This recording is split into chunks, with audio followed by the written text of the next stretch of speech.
1 Samuel chapitre 16 versets 13 à 18 dit « Samuel prit la corne d'huile et oignit David en présence de ses frères, et à partir de ce jour-là l'Esprit du Seigneur vint sur David. Alors Samuel retourna à Rama.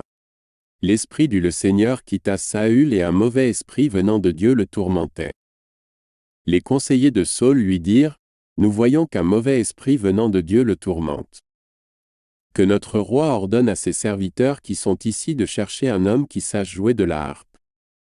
Quand le mauvais esprit de Dieu viendra sur toi, il jouera de la harpe, et tu te sentiras mieux. » Alors Saül dit à ses conseillers, « Trouvez quelqu'un qui sait bien jouer et amenez-le-moi. Je connais un fils de Jessé, de Bethléem, qui sait jouer de la harpe. C'est un vaillant soldat, un homme de guerre, sage dans ses paroles, beau, et le Seigneur est avec lui. » Dans ce passage, nous voyons l'onction de David par Samuel comme futur roi d'Israël. Samuel oint David d'huile en présence de ses frères, et à partir de ce moment, l'Esprit du Seigneur s'empare de David. En même temps, nous voyons que l'Esprit du Seigneur s'éloigne de Saül et qu'un mauvais esprit envoyé par Dieu le tourmente. Compte tenu de cela, les conseillers de Saül lui suggèrent de chercher quelqu'un qui sache jouer de la harpe, car la musique pourrait le soulager lorsque l'esprit malin le tourmente. Saül accepte et leur demande de trouver quelqu'un qui puisse bien jouer.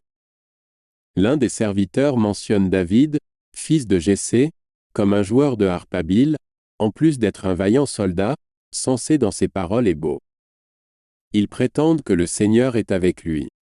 Ce passage nous montre le contraste entre David et Saül. Alors que David est choisi par Dieu et oint de son esprit, Saül perd la communion avec Dieu et est affligé d'un mauvais esprit. Nous voyons aussi le début de la relation entre David et Saül, où David est appelé à jouer de la harpe devant Saül pour apaiser ses tourments. Cette histoire nous enseigne l'importance de la communion avec Dieu et de lui obéir. David a été choisi et oint par Dieu pour sa fidélité et son cœur tourné vers le Seigneur. Déjà Saül, par sa désobéissance et son orgueil, a perdu la communion avec Dieu. De plus, nous voyons aussi l'habileté de David en musique, qui a réconforté et soulagé Saül. Puisse ce passage nous inciter à rechercher la communion avec Dieu, à obéir à ses commandements et à développer nos dons et nos capacités pour servir le Seigneur et les autres.